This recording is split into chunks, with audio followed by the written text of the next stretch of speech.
नमस्कार दर्शकों, ये प्रस्तुति उन सब प्रकृति प्रेमियों के लिए है जो धीमी रफ्तार से कुदरत का आनंद लेते हुए, लुत्फ लेते हुए यात्रा करते हैं।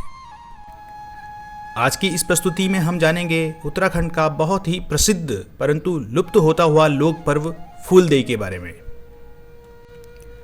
ये पर्व क्यों, कहाँ और कैसे मनाया जाता है और बसंत ऋतु के साथ में इसका क्या रिश्ता है। प्रकृति प्रेमियों से अनुरोध है कि वो वीडियो पूरी देखें और प्रकृति को आत्मसात करें।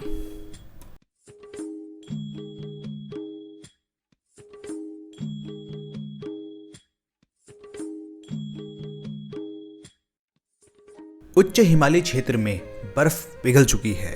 पेड़ पौधे जो कई दिनों से बर्फ के नीचे दबे हुए थे, अपनी गहरी नींद से जाग चुके हैं।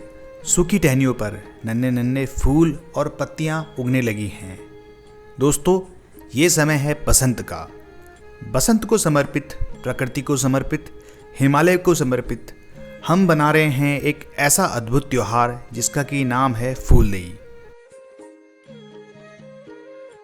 नमस्कार दर्शकों, मेरा नाम है संजय डबराल और आप देख रहे हैं प्रकृति और हिमालय को समर्पित मेरा ये चैनल नेचर एंड हिमालय। अगर आपने अभी तक चैनल को सब्सक्राइब नहीं किया है तो आपसे अनुरोध करूंगा कि चैनल को जरूर सब्सक्राइब करें। दोस्तों, आज की मेरी हिमालय की यात्रा प्रारंभ होती है सारी गांव से। सारी गांव उत्तराखंड के रुद्रप्रयाग डिस्ट्रिक्ट में स्थित है। अगर इसकी भौगोलिक लोकेशन की बात करूं तो ऊखीमठ से चोपता के बीच में सारी गांव के लिए एक डाइवर्जन जाता है, जहां से लगभग 5 किलोमीटर की यात्रा करने पर आप सारी गांव पहुंचते हैं। दोस्तों, सारी गांव प्रसिद्ध है अपने देवरिया ताल ट्रैक के लिए। सारी गांव से लगभग 3 किलोमीटर का एक मॉडरेट सा ट्रैक जाता है देवरिया ताल के लिए, और देवरिया ताल से आपको मिलते हैं हिमालय के ऐसे अद्भुत दर्शन जो कि शायद मैं शब्दों में बयान न कर पाऊँ, परंतु मैं अपने कैमरे की मदद से आपको आगे ये दिखाऊंगा। आज की तारीख थी 14 मार्च। सूर्योदय अभी नहीं हुआ था। दूर दराज गांव में हम जलती हुई बत्तियां यानी कि लाइट्स देख रहे थे। हल्का हल्का उजाला उच्च हिमालय के ऊपर तो हो गया था, परंतु गांव अभी भी नींद में थे। दूर हमें घंटी की आवाज़, शंखनाद और बच्चों का स्वर सुनाई दे रहा था।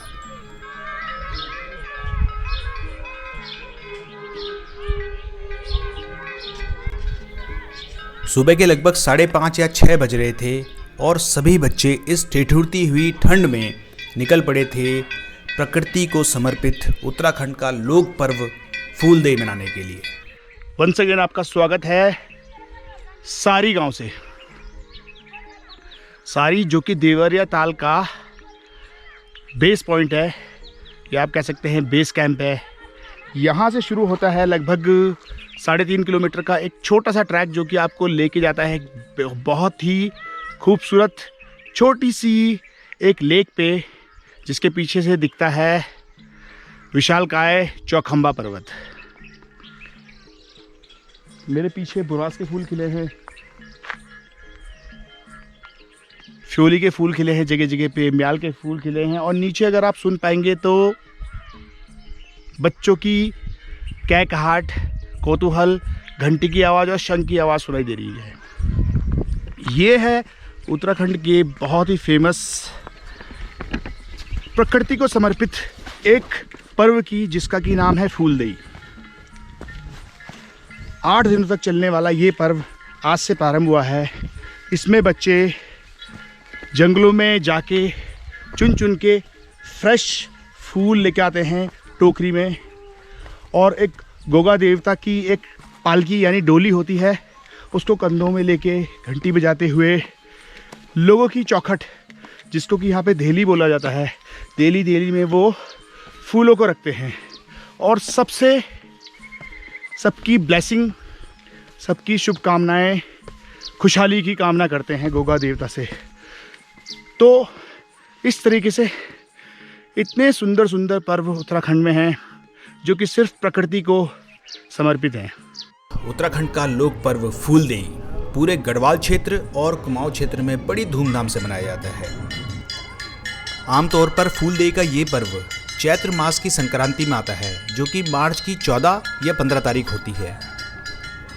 इस पर्व की सबसे खास बात यह है कि ये पर्व सिर्फ बच्चों द्वारा मनाया जाता है।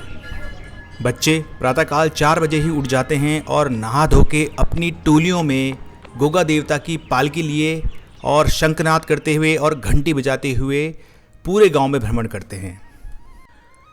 फूलदेई का पर्व मनाते हुए इन बच्चों को हम फुलारी के नाम से संबोधित करते हैं। फुलारियों की इन टोलियों के सबसे आगे गोगा देवता की एक सांकेतिक डोली होती है, जिसको कि ये बच्चे नंगे पांव लेके जाते हैं और पीछे फुलारियों की लंबी कतार होती है और उन सबके हाथ में होती है एक छोटी सी टोकरी, जिसमें कि इस बसंत में खिलने वाले पुष्प जैसे कि बुरांस, फ्योली और पहिया, जो कि ये एक दिन पहले चुन लेते हैं, वो एकत्र करके ये सबकी दहलीज में जाके उनको चढ़ाते हैं। इसके बदले में घर के लोग बच्चों को उपहार स्वरूप कुछ दान, दक्षिणा और मिठाइयाँ देते हैं।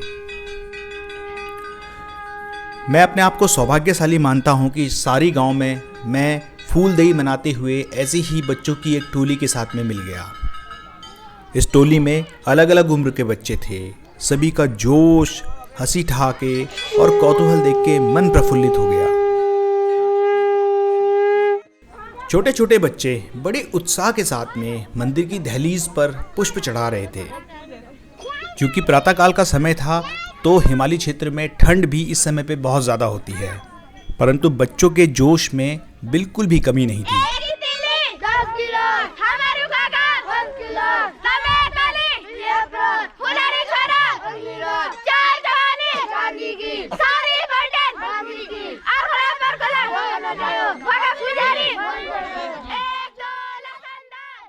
फूलदेई का पर्व मनाते हुए फुलारी यानी कि ये बच्चे लगभग 8 से 10 दिनों तक सेम यही प्रक्रिया रोज करते हैं।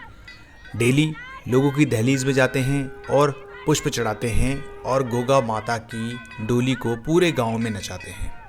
लगभग 8 दिन बाद में पूरा गांव मिलकर बच्चों के लिए एक भव्य भोज का आयोजन करते हैं और इस प्रकार से समाप्त होता है उत्तराखंड का लोक पर्व फूलदेई। नेचर एंड हिमालय देखने वाले सभी मित्रों को प्रकृति के इस पर्व फूलदेई की हार्दिक शुभकामनाएं।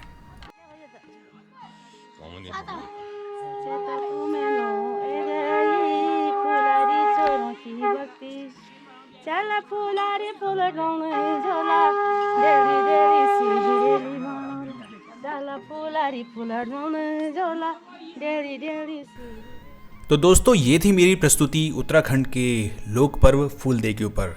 अगर आप भी मेरी तरह स्लो ट्रैवलिंग, ट्रैकिंग और नेचर को एंजॉय करते हुए यात्रा करना पसंद करते हैं तो मुझे पूरी उम्मीद है कि आपको मेरी ये प्रस्तुति पसंद आई होगी। अगर प्रस्तुति पसंद आई है तो वीडियो को लाइक करना ना भूलिए। अगर अभी तक चैनल को सब्सक्राइब नहीं किया है तो चैनल को सब्सक्राइब करके बेल आइकन अवश्य प्रेस करें। और सबसे खास बात, अगर ये वीडियो आपके दिल तक पहुंची है तो मुझे नीचे दिए गए कमेंट बॉक्स में अपने विचार लिखकर जरूर अवगत कराएं। तब तक अगली प्रस्तुति के लिए मुझे यानी संजय डबराल को आज्ञा दीजिए। नमस्कार।